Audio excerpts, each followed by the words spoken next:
violation of ethics or morality or social norms. So for example, somebody who is antisocial personality or psychopathy is very likely to cheat on a romantic partner if they have one. They're going to probably keep doing that because they're really almost immune to any sense of morality.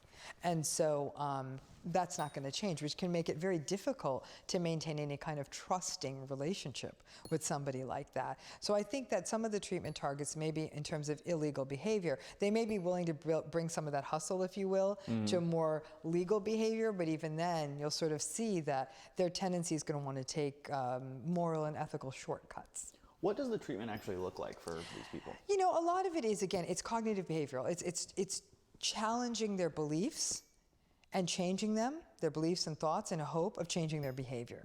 That's really what you're trying to do, right?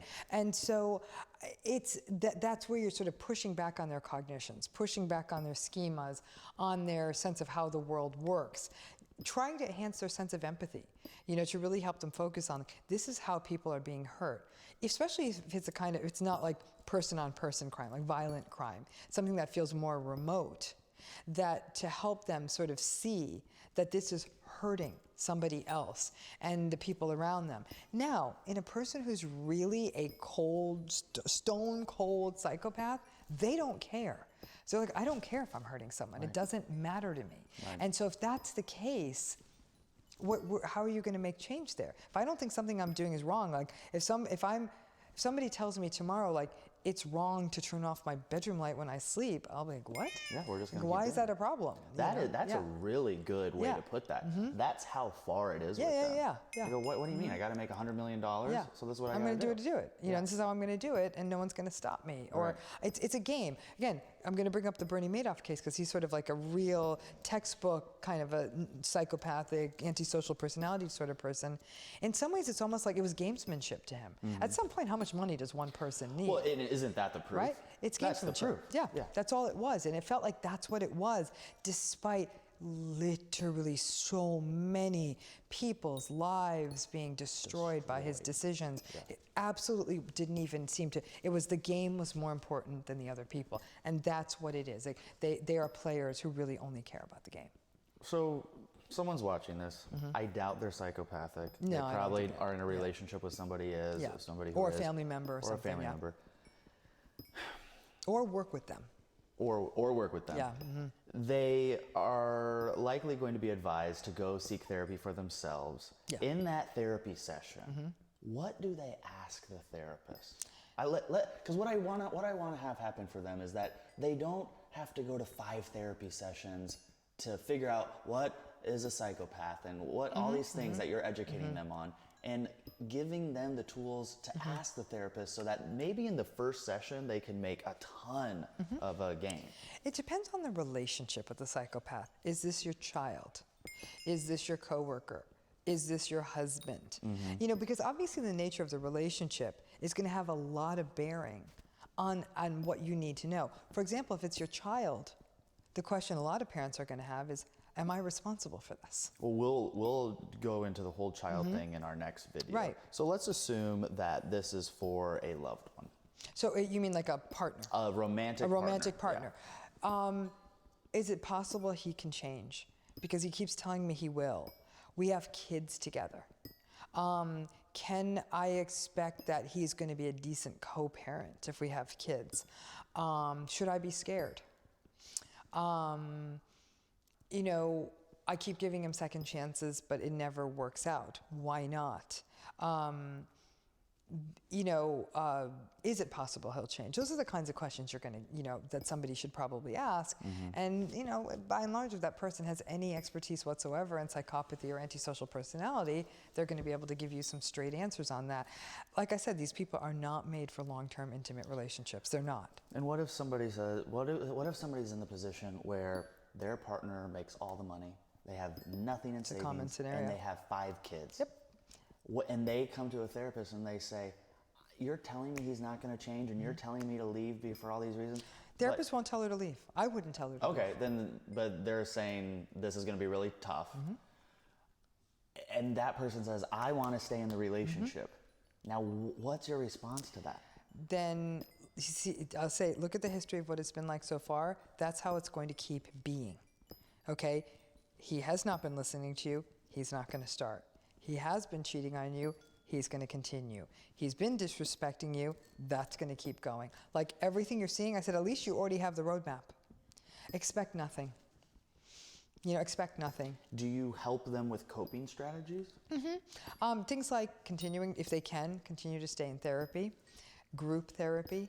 I do ensure that people, women in particular, who are in relationships with men who have antisocial personality disorder or psychopathy, have access to domestic violence resources, because that's not an uncommon pattern in these relationships.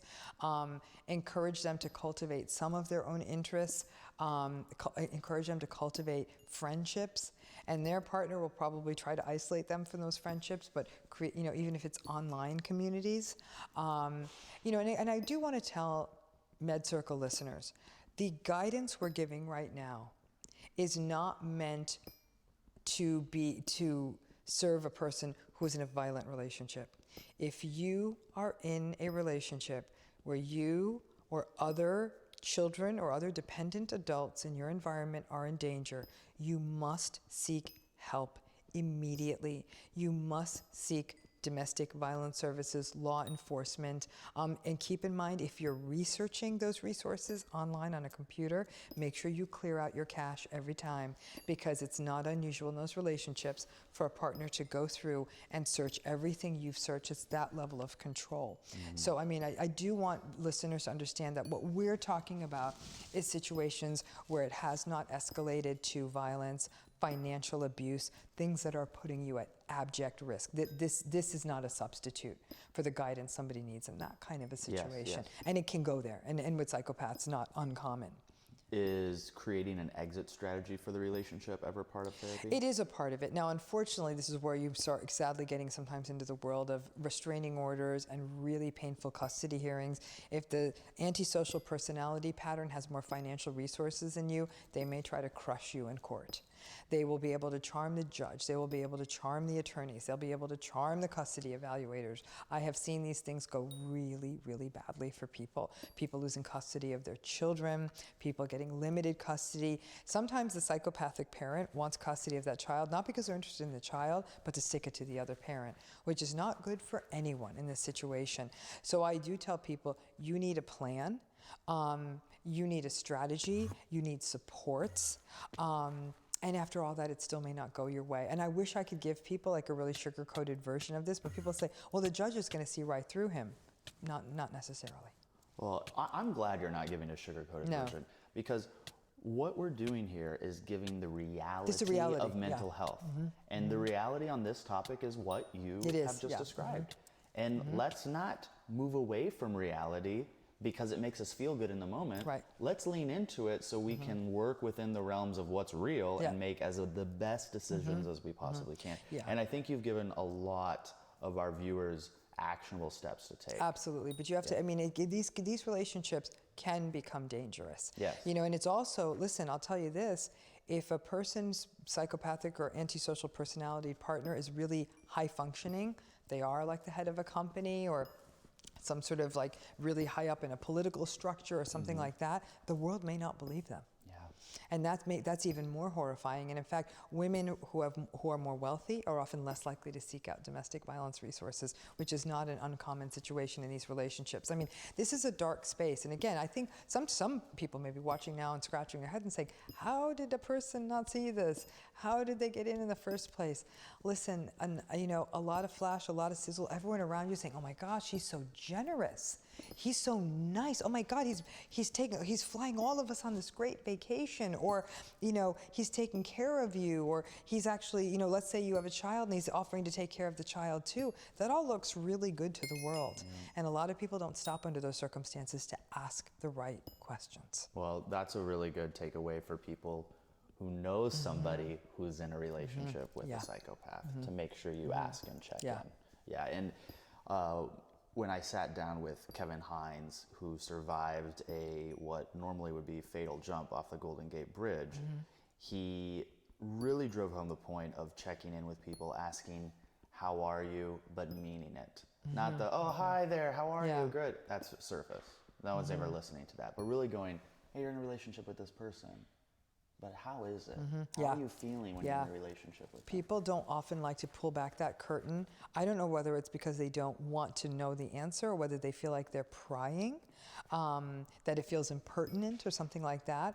Especially if, I think even if you don't know someone well, it's okay to say, you've met them, how are you? Like, is it good? Is it a good relationship? Absolutely. I think people are often like, what? Why would you even ask me that?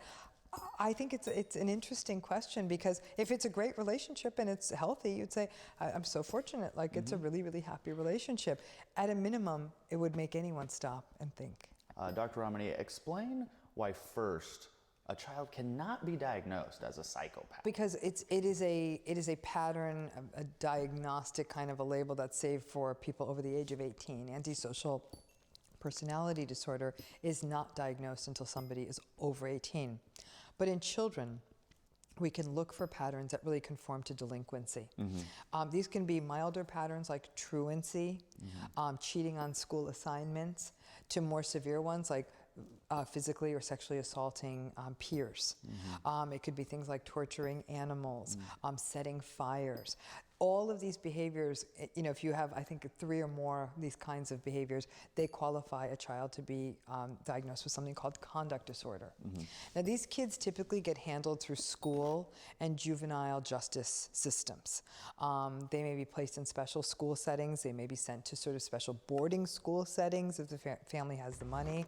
Sadly, some of them may end up in juvenile detention settings as well, where we know they're grouped in with other kids doing these things, so sometimes they actually learn more criminality in those settings. So if you're noticing these patterns in a child, they're bullying, any of those things, you want to act swiftly. Early intervention. Early and intensively. I think part of the reason this is always so tricky is that sometimes it's kids being kids. It's, that childhood play and all those childhood fights, that's just kids being kids, that's boys being boys. And that's often used as in a defense of something that people could get ahead of. But it's also not that simple. Nowadays, we have a new issue to look at with kids, and that's their online activity. You may not have a kid who's going to school and making trouble there, but what you might have is a child who's really getting into some dark online spaces, whether through social media or even websites and sort of social networks that aren't that as commonly used. You want to watch their video game play. While the research associating violent video game play or video game play and violent behavior is equivocal at best, we're not seeing consistent patterns there. Is your child locked up in a room all day playing those video games by themselves? Are they socially isolated? How do they treat their siblings? Are they interactive at family gatherings, or are they distant and remote? So there's a lot of places you can witness this child, and there's a lot of ways. It's not just the acting out. Some of it is also that extreme social withdrawal. You're their parent. They don't get cybersecurity. You get to go through their stuff. Right. And that's a good thing. Yes, it is a good thing. Like, if you're at the position as a parent where you feel like your kid is exhibiting some of these signs and symptoms, be happy that at least they're not 18, so that you might be able to get it. You can take control. And a lot of parents, listen, a lot of these kids are more savvy in electronic spaces than their parents are. That's the truth. So they're able to, really bury things, and they might be on websites and extreme websites that parents don't even know exist. So it's getting more and sometimes more and more challenging to monitor all of these kinds of situations where kids could be going down some really perilous places. At that point, you can really only engage in early intervention, like I said, in part through the schools, in part through people who have this as a specialization, and at that point, hope for the best. I talk to so many of our viewers, and so it helps me to learn what helps them. And one of the things that they've shared with me is that when they're watching videos like this, and you just said, look at if they're isolating, if they interact with people at family functions, and you went through this list. Go back in this video, play those responses again that Dr. Ramani just gave, and write down those questions, and over the next week, 2 weeks, a month, write down what you're observing, because we get so caught up in getting the kids to school, getting to work, packing lunches, we miss the parenting part sometimes. We don't always pay attention. No, and so if you write that down and you actually take the time to look and write out, then you can take something to a therapist and say, this is what I've been observing, right? So we have some track record here, and we start to expedite the process of therapy so that they get as much correct information as possible. And one thing that's also tricky, Kyle, is, and as a parent I can understand this, is some parents just are in a place of denial. They don't want to even let themselves go there. Like, it's terrifying to think not only could something be wrong, but your child potentially could be dangerous to other people. And parents think, well, maybe it'll be different in a new school. Maybe it'll be different next year. Maybe this is a phase. You know, maybe this is a phase, exactly. Yeah. Maybe it is. But better that you do explore it instead of saying 2 years later, I wish I had started something back then and started trying to get to the bottom of this. It's hard. If the child is oppositional enough, even getting them into a mental health practitioner may get you nowhere. But I think for parents to at least know that you gave it a shot, the more resources you throw at something early, the more likely you are to have a good outcome. Yes. What do you wish more parents would be doing? You know, I think I wish more parents would be willing to have emotional conversations with their kids early. I have to say that we're having a real crisis of emotional expression in our culture. And I think sadly it's concentrated in men and boys, where we're not giving them permission to talk about their feelings. We view vulnerability as weakness. We view talking about feelings as weakness. We feminize it, and that's supposed to make it weak too. And I think a lot of some of the bubble ups we see in men are just an inability to talk about their feelings, their fears, their anxieties, their vulnerabilities. And I think sometimes parents are even afraid to go there, to open those Pandora's boxes. And with technology, kids have become sort of almost like we're speaking two different languages in a household. And it's just to give permission to those conversations, and I think parents often feel they have to give solutions to their kids. Sometimes all you need to do is let them talk. Let them talk and listen. I have to catch myself on that all the time. I happen to have a very long commute to school for my daughter. I used to try to say, well, let's fix it. And it took me a while to say, I'm going to let her talk. I'm going to let her talk and talk and talk, and not try to bring a solution to it every time, and which is hard when you're a psychologist. I find that funny that it's hard. I would think it'd be so easy for you to just listen because you are a psychologist. But it's your kid. But it's your kid. You want to fix your kid. Right. Yeah. And I think many parents, even well-intentioned, are, it's time. Like you said, you come home, you're making dinner, you're running around, you're doing homework. This whole sort of like, let's just sort of climb under the covers and have an emotional conversation. When does that happen? Make the time. Make the time. You just caused a light bulb to go off in my head.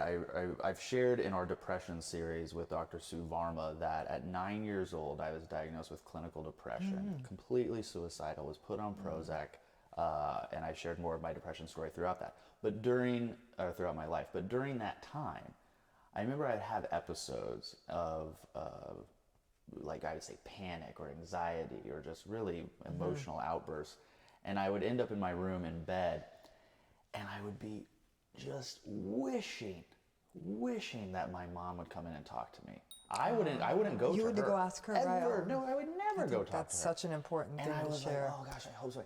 And when I would hear that knock on that door open, it was just like relief came, because I go, she's going to let me talk now. Yeah. And it was such I didn't realize it then until you just said that, of letting them talk. Yep. Giving me that outlet to be like, here's what I'm feeling, here's what I'm talking about. Because for whatever reason, I couldn't manage it in a healthy way. I think we as parents, it's not we don't wait for our child to come get us. Good. We have to be the early warning mechanisms. We have to check in on our children. That balance will shift one day. Yeah. That won't forever be our responsibility, but it really is about paying attention. And again, it's something I've been rueful about myself as a parent, very busy, and there have been times I wanted to give advice when all she needed was an ear, and I guess we learn and we evolve and we keep trying to get it right. If a parent does take their kid to a therapist and they are diagnosed with, I always forget the name. Conduct disorder. What are the chances with the right intervention that this kid will not develop psychopathic tendencies as an adult? My knowledge base in this area isn't good enough for me to give you a specific probability. I would be uncomfortable doing that because this is such a high stakes game. Sure. Let me put it this way. Your stakes are much, much better if you do take them to a therapist than if you don't. Yes. You're improving your odds. You know, I think a lot of it's going to depend on the child's pattern of behavior, the environments they find themselves in, the resources to help the child. There will be other adjunctive programs around that child. For example, there are some programs that use things like martial arts and those kinds of like physical kinds of programs to actually channel some of the strong feelings these kids have into the discipline of martial arts. So you'll see some of those kinds of programs. Somebody I know works on those kinds of programs with gang-affiliated youth. So there's different kinds of innovative programs out there that meet kids where they are at, using art, using music, using physicality, that you want to use as many of these resources as possible to give that child a chance to express themselves where they may not be able to find the words, they may be able to find another outlet. Give us a few tips for parents on those initial therapy visits with that child. You know, when you bring a child in for therapy initially, now while different therapists who work with kids under 18 work differently, most of them, almost all of them, are going to want to meet with the parents once and sit with you, because many times a child won't be able to relate their own developmental history, like were there any birth complications or their milestones or all of that. So they'll need the parents to do that. And then you'll have to work out with the therapist sort of how you're going to communicate about it. With a child who's well into adolescence, that child might want a private space, and then you agree with the therapist on when she will contact you or he will contact you. If the child's in danger, if there's symptomatology they're concerned about, you want to make sure that the adolescent feels fine.